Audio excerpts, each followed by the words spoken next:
Welcome back to the AI Ripple Effect podcast.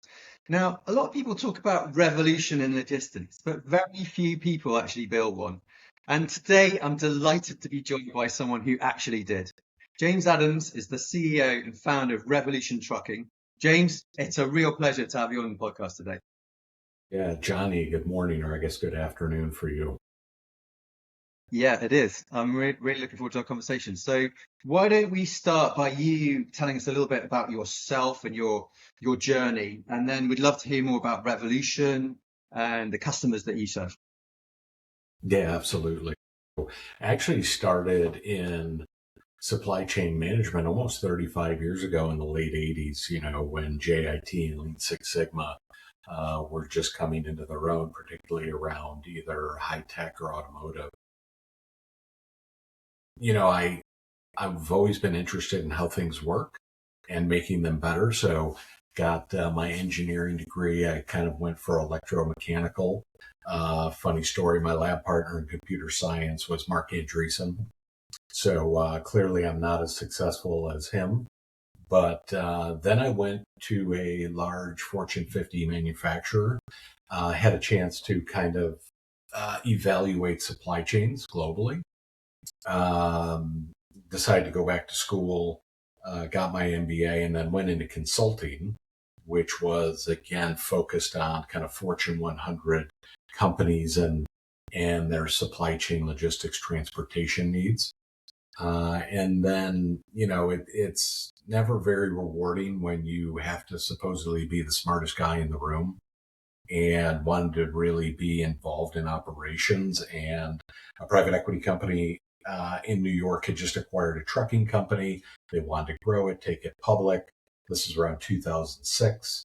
Unfortunately, 2008 happened, the financial challenges that we all sought, but continued to grow the business, ultimately ended up selling to a strategic buyer in 2012.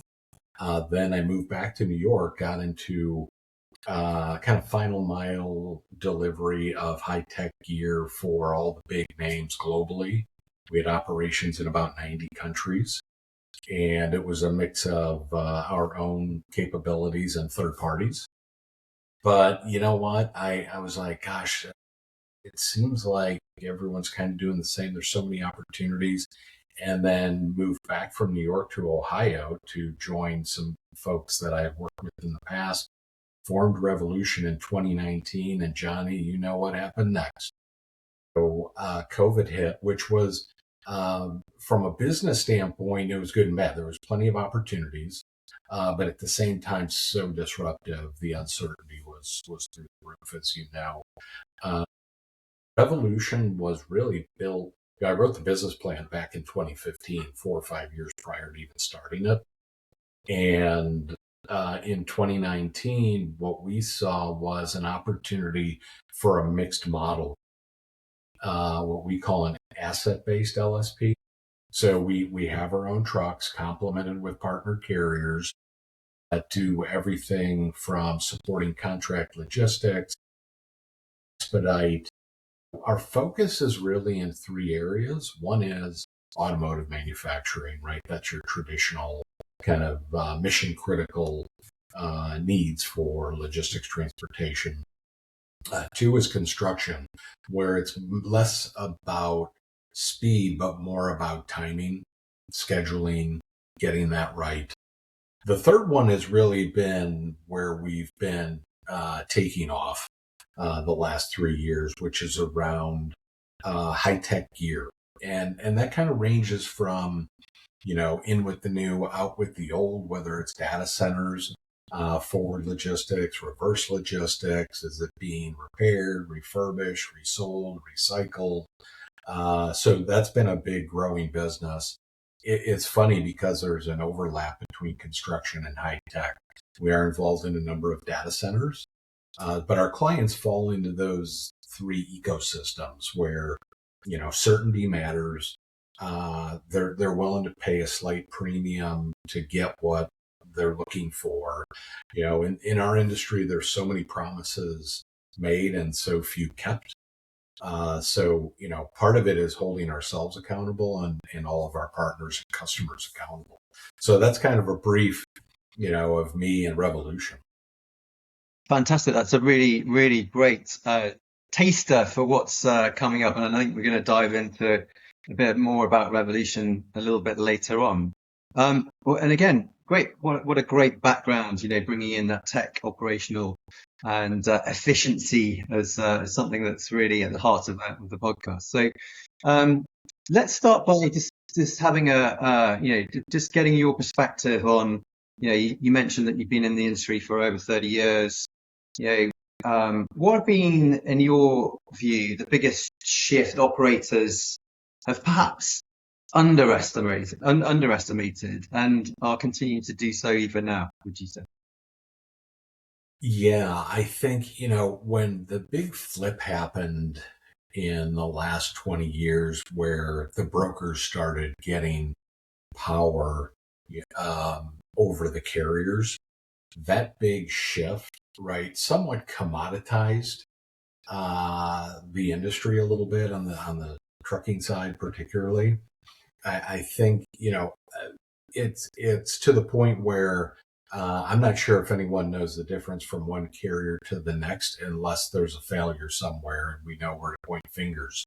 I think technology, the things that were always something that we would highlight, and I say technology generically, but I can tell you at a company that was owned by private equity that I worked at, we were one of the first to have our entire fleet. We had upwards of 1,800 assets with satellite tracking. And that was a big differentiator. Now telematics, whether it's terrestrial, satellite, nobody cares. When are the updates? It's taken for granted. We track every shipment in real time, but to be honest, and even at Revolution, our customers that log in, they expect us to, if there's any issues, to contact them. So unless they're looking for, the documents or something else, and we do have plenty of API and EDI connectivity with our customers, but they trust the people. And I think that is one of the watchouts as we get deeper and deeper, not just into AI, but where this convergence of technology is happening. What happens with our relationships? So that's why at Revolution we focus on those relationships so much because I think people care. People want to talk to a real person. And even if it's through text or emails, I have my guy and I know they'll take care of me and I sleep well at night. Hmm. That's interesting. I think I read somewhere that you said that the consolidation in the market has shifted the focus from customer service to cost cutting. How do you think that shift is reshaping the sort of competitive dynamics in the industry? Yes. So one of the things I'm seeing, there's a couple of things. One is risk management, right? So how do you manage risk, right? What's mission critical? What is, it's important. What is, slow boat to China, doesn't really matter what it gets there. So managing risk a little bit better. So not all shipments are the same. That's definitely one. I think a shift towards resiliency. So it used to be is like, oh, the bigger the better. And, we have access to all this capacity. But I think what customers are looking for, of course, you got to be in market on the rates, is this ability to scale up and down. You look at 2025 and the whipsaw effects of tariffs and other things. You had this up and down and uncertainty. So how do you price it right such that, it makes sense at the peak and the trough? And I think, that trend will kind of continue, even though there's more certainty with the geopolitical space. And I think a lot of the agreements that are happening right now, that ability to scale up or down as needed is going to, and then overlaid with risk management, those things are really big. Well, that kind of leads into the question I was going to ask you next, which is, in this kind of context and backdrop of volatility, what is it that you haven't changed, even when, you talked about the peaks and the troughs and pressure? Yeah, Johnny, one of the things we always say in our company is the one thing that'll never change in our standard is service. So whatever we commit to, I'm very proud of a couple things. One is we've never changed an invoice. When we quote something, that's what it is, unless there's some egregious error or last minute changes. We don't adjust. It's like we go, here's your all in rates. Here are the line items and the expectations. Here's what we're delivering, regardless what happens. That's what the invoice is going to look like. A lot of our customers actually go, no, we want to give you more money. That's not fair. And we said, no, no, no. This is trust. People, it's like, oh, money runs the world. It doesn't. Trust runs the world. And having those deeper relationships where people know, regardless of what's happening, we're going to help and we're going to work together. One of the things, hopefully I get a chance in this, is to talk about uh, how the ecosystem can work better together for a better outcome. Yeah, well, that's something I definitely would love to get your perspective on, and very much welcome that. So, let's take a moment and move into AI, obviously the subject of our podcast. And I know that your philosophy is, and I quote, if it doesn't make your team faster, smarter, or more effective, it doesn't belong. How does that shape your approach to AI and how you've adopted it? Yeah, and Johnny, thank you for putting together an amazing group of subject matter experts. Whenever you bring people together, I learn so much. One of the things from an AI standpoint that it's funny because right now one of our employees is giving presentations to the others. We're kind of rotating through, and it's an app she built on Claude herself. She's not a coder, she's not a programmer, but wow, what she's developing is simply amazing. Now, in terms of adoption, we've been at this now 2 years in terms of adopting kind of the names that everybody knows and loves. We do have some off the shelf, specific to transportation and logistics, whether it's routing, um, pricing, safety. We have a great relationship with Samsara. Safety is always priority one for our drivers. So we have some amazing tech with other third parties. They built it. We use it, maybe customize it a little bit or configure it, maybe is a better name. But gosh, already this year, we're starting to implement stuff we built internally. That's important for a couple reasons. One, we like to say the data's ours and keep it internally. So it's not in the outside world where everyone else could potentially get access. But it's also, we can make it very specific. We don't have to pay for things that we don't need. So, for example, what our employees are going through today with Claude is essentially a CRM tool that will replace Salesforce. And we built it ourselves. Wow. It will look through all our emails, all our engagements, identify contacts, opportunities, build a pipeline, put reminders in. And this was built internally in a few hours. It's going so fast. And honestly, Johnny, I think the big concern for me, again, I'll go back to this word, convergence, which convergence means it's like technology is on demand and you don't have to do anything. There's a plug-in and a button for everything, and nobody needs to know how to do anything other than go, here's the question I ask, and it'll do everything without your involvement. So, but I think there is a hierarchy, right? So you said if it's not helping our people scale or make better decisions, now we're starting to put our attention on the demand generation side, which we really haven't touched. It's all been about productivity. But now, how can we switch gears into generating demand? Super interesting. So it sounds like AI has genuinely earned a place at Revolution. Is there anywhere where it hasn't yet? Yes. So we are extremely proud of our tech stack. However, one of our connection points is with banks and third party auditors. And one of the issues is there's no standard, CH is working on this. It will be a challenge to fully implement across the industry. It'll take years, but we have a lot of paperwork that gets scanned is digital, but no one thing looks the same. And is the PO number in the right place? Is the signature legible? Right? And we've tried a number of things because, the time required is such a heavy lift and administrative burden and adds so little value. It's extremely frustrating. We've had a number of AI based companies take a look at it. It's not like healthcare where there's a certain element of standardization. It's every new digitized piece of paper is different and unique.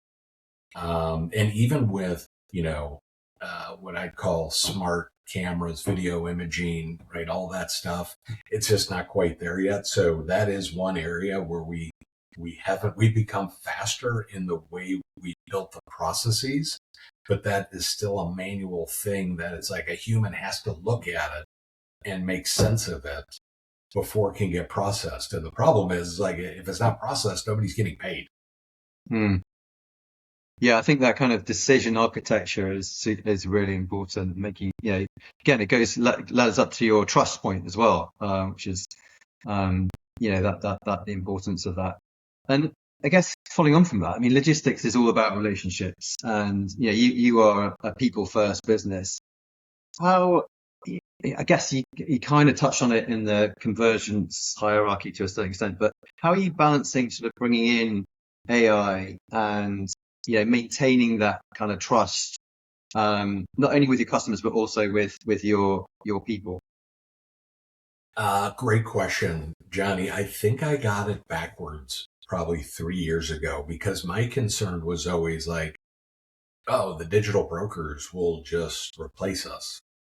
And then I realized that's not it. It's actually at some point we're going to be interacting with bots. We're not even there's no human on the other end doing the job. And I just spoke with a company called Hexaware in Silicon Valley that a buddy of mine works at, and that's happening. They're screening like 95% of all customer interactions with AI, and it's just being sorted into the appropriate inbox, right? So I kind of got it turned around where it's like, oh no, we'll be replaced. Yeah, I think a leading edge might be that our customers are going to be replaced because they're not even the one placing the order. So I don't know where the relationship is.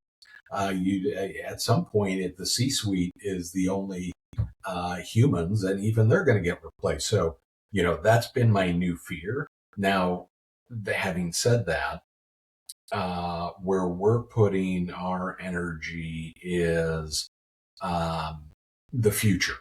So we know we're handling the customer service and support on the front end, but what does the future relationship look like?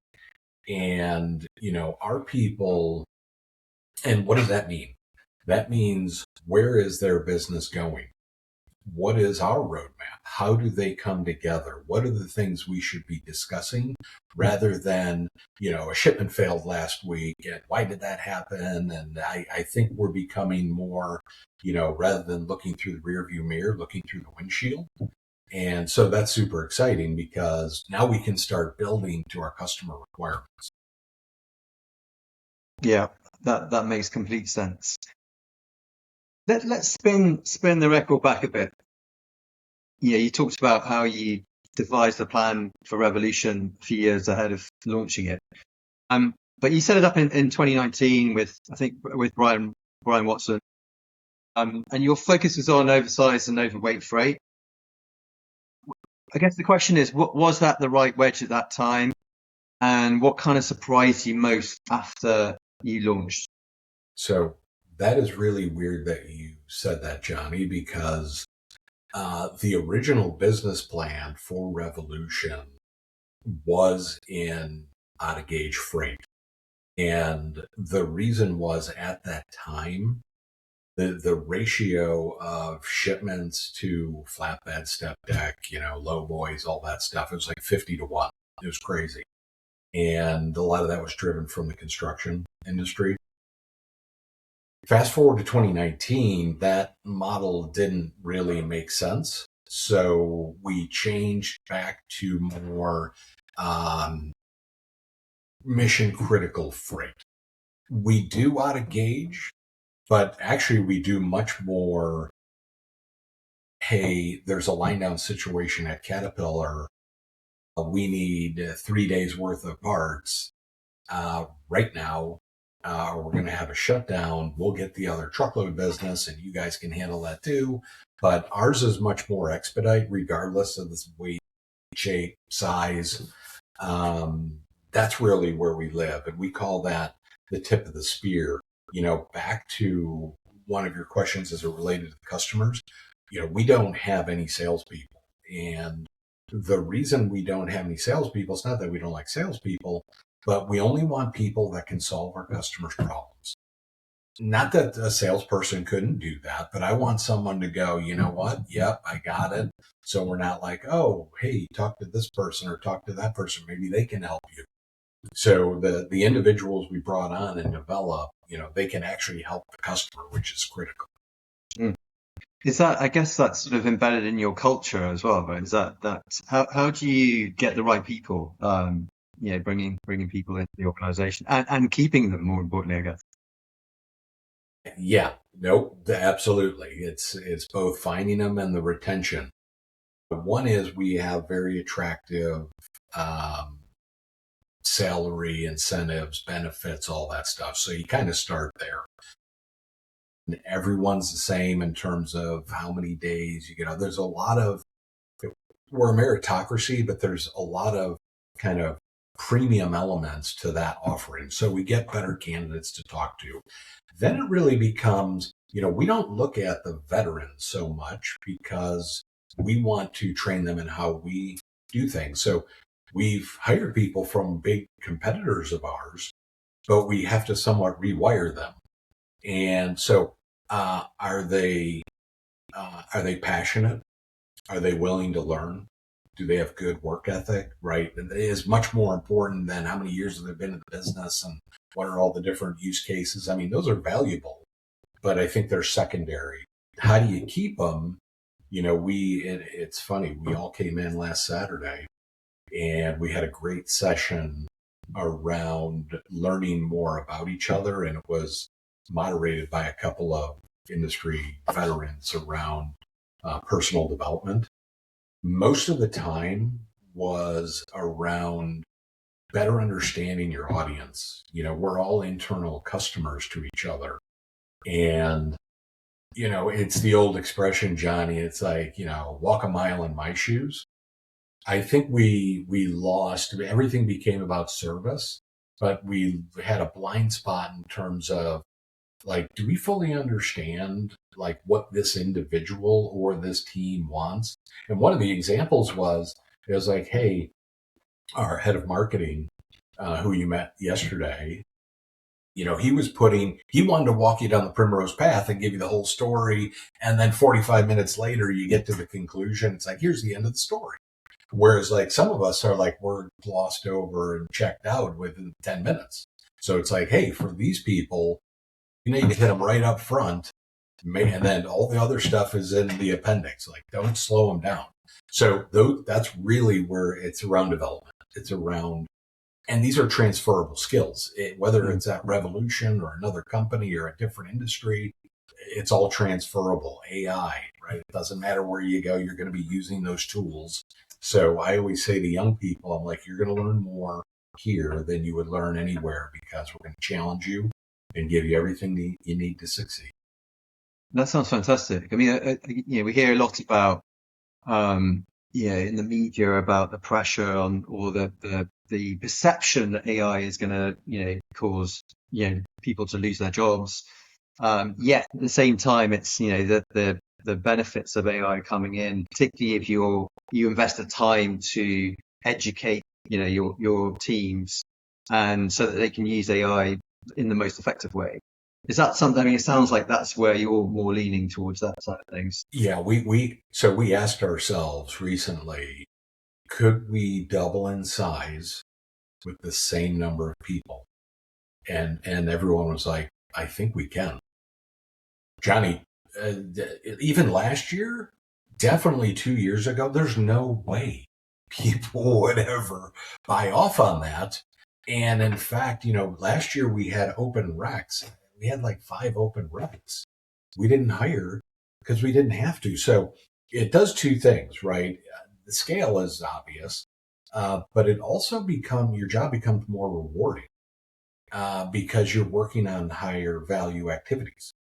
And a lot of the higher value activities is actually working deeper with your customers. Now, you have to be mindful that, the pressure on our customers. And it's like they can, everything is kind of micro, whatever it is, it's like micro, whether it's micro training, these little micro bursts, micro communication. So it's like what would have been a 15-minute conversation is now a 15-second conversation. But people still take pleasure out of that. It's stimulating. It gets people excited. But we've looked heavily into self-serving, but there's a middle ground to that. Meaning, we're very proud that what our people see, our customers see. It is fully transparent. Other than the margins, right?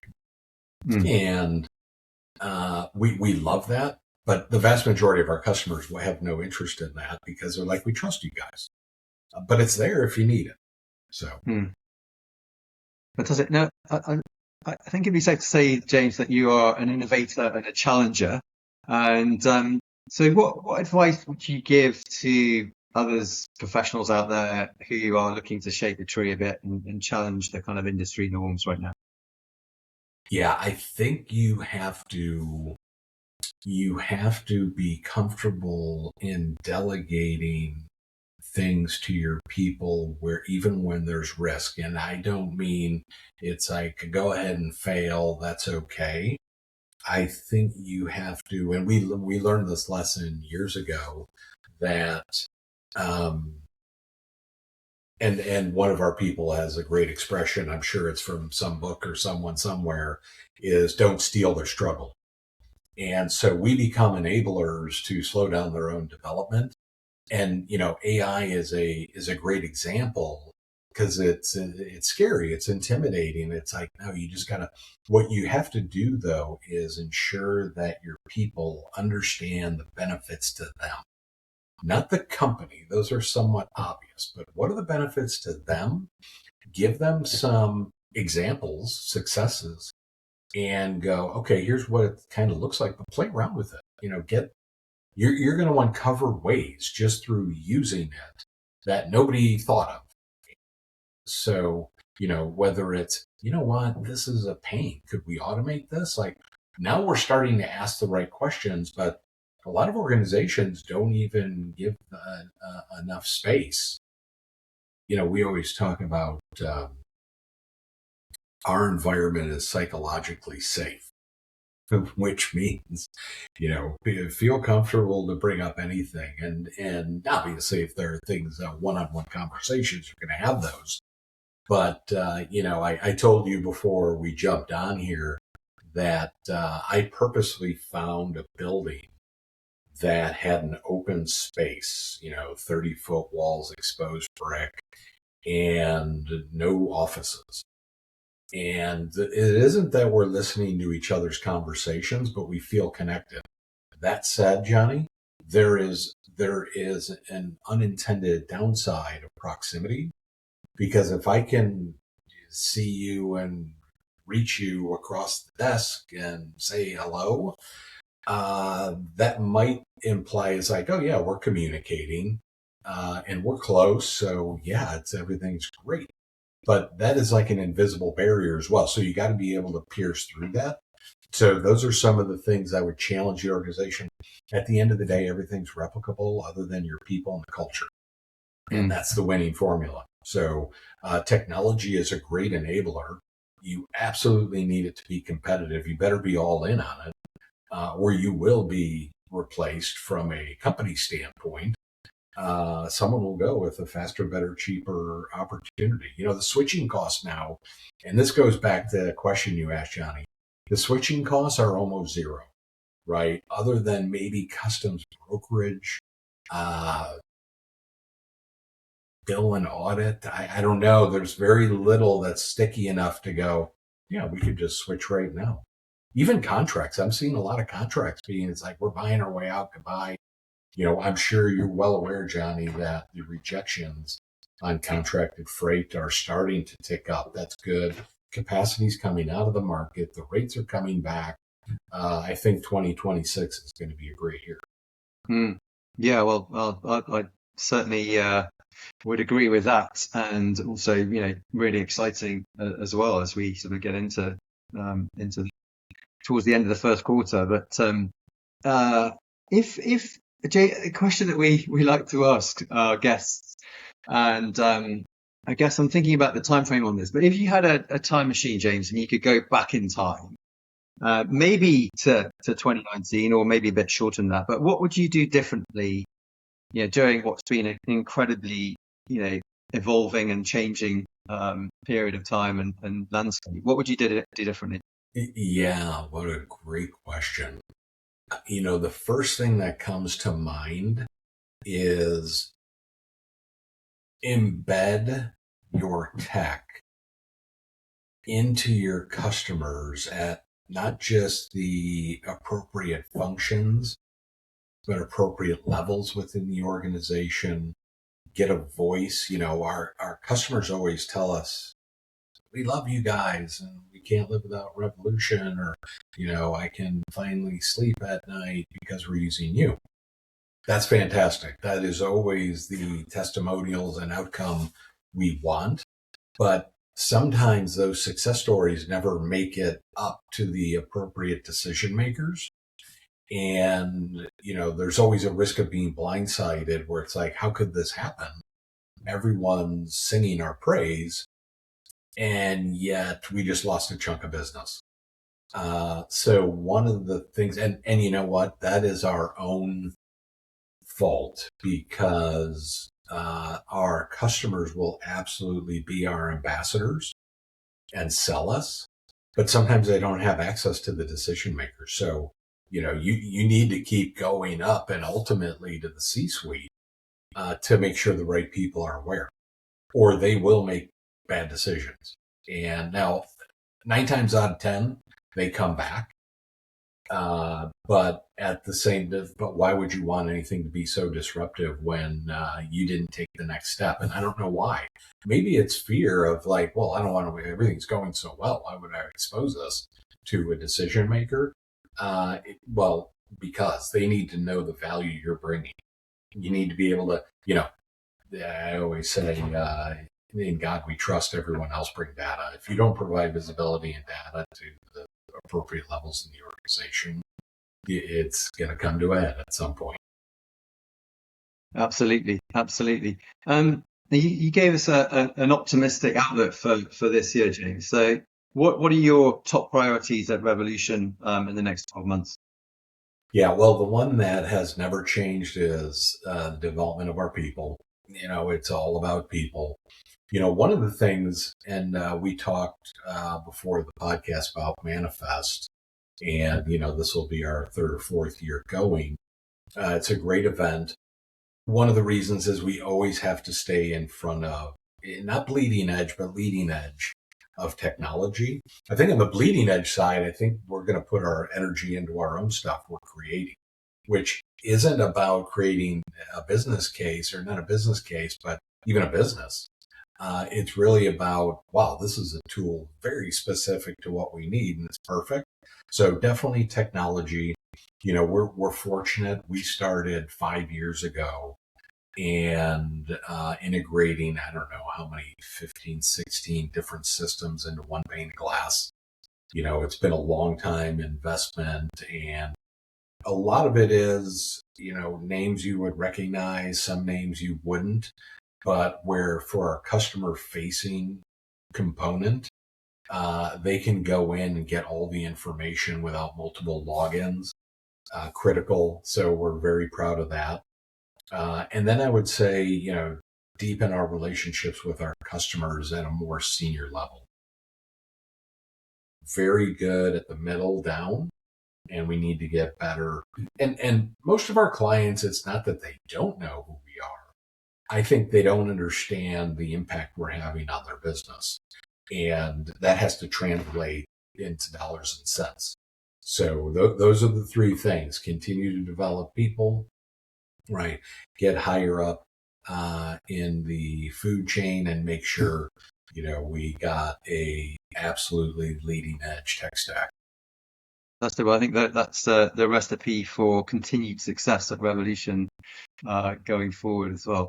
Last question, James, which is inevitably about AI, and so just to get a sense of where you are on the AI, which I'm pretty sure I know your position on it, but on a scale of 1 to 10, where 1 is no confidence and 10 is total confidence, how confident are you that AI is going to create the measurable value at Revolution in the next 12 months, and then a bit further down the line in 5 years' time from now? Yeah, no, it's 10. Honestly, it is a situation where, the more you put in, the more you get out. So the only gating factor in all of this is our ability to spend time utilizing the tools that are available and creating our own tools to extend that. In the next 12 months, the next 12 years, the next forever. And I think for us, it's more about like, how do we better deliver on the customer promise? Productivity is great, right? And that's a way to keep costs down. But I don't like costs is one of the levers, right? So if we always say faster, better, cheaper, but I think it's more. I think it becomes a strategic tool, and because I think everyone thinks of it as very tactically in a tactical kind of framework, which it is. But there's strategies that have yet to be uncovered. I mentioned earlier, the closer we get to our customers, the better we are at problem solving. And I think there's a role for AI to kind of combine missions, help combine missions and develop a work plan towards a better outcome. Now, it does get down to information sharing, right? We have full transparency. That doesn't mean our customers aren't comfortable with full transparency. And now we can make some assumptions. So when those are the cases, we pitch them ideas, and here's what we think it is. We have some partners actually going with us out to manifest that add tremendous value, but it is technology. It's focused around the trailer, but a lot of times it's a me too space, like logistics. We like to think it's like if we see a screen and data and trucks, where are they? That's technology, but how is it helping us to a better collective outcome? That I don't believe in a zero-sum game. So, but we got to work together to get there. And not just, I say the customers, it's really the entire kind of network of participants, all the stakeholders coming together. I will tell you, quick story, I think it was 2015, went to an open invite, innovation roundtable. Michael Dell was there. There's probably 50 of us, and we were all competing. It started with thousands of service providers, particularly around logistics. It was around, we happened to win it. And, but he said, look, you guys are all doing phenomenal things, but I need you we have way too many vendors doing way too many point solutions. And you say you're good at things, and then you're not good at them because we tried you. He goes, you guys have to work together. We are absolutely going to, pare down our service provider or vendor list. So you better start working together and build a better mousetrap. And here's the outcome. Because if we're reducing the number of vendors by 50%, half of you won't be here. And so get going. I think that's still true. It's so hard. Why would I? It's like we used to call it co-opetition. It's like we're competing and we're cooperating, and you got to walk that fine line. And it's like I show a little bit, you show a little bit, okay, and you get to a better outcome. Not easy, and not. It really comes down to who's willing to win in a collective sense. It's interesting to me how trust might come into that as well. Sort of, really having that at the core. That's a fantastic anecdote and story to close on, Jay. So thank you so much for what's been a fantastic conversation. You've been very generous in the insights that you've shared with our audience today. If the folks out there want to get in touch with you, what's the best place to do that? Your website, socials. Yeah, so LinkedIn, James Adams Revolution Trucking, or james@revolutiontrucking.com. So, I led with trucking in the name because people need assets, but we're really a logistics service provider. So, but yeah, that's how you find me. I look forward to hearing from anyone. And thanks, Well, John. that's certainly come across in our conversation today. So again, thank you for that. And thanks everyone for dialing in. And we'll see you on the next edition of the AI Ripple Effect. Cheers.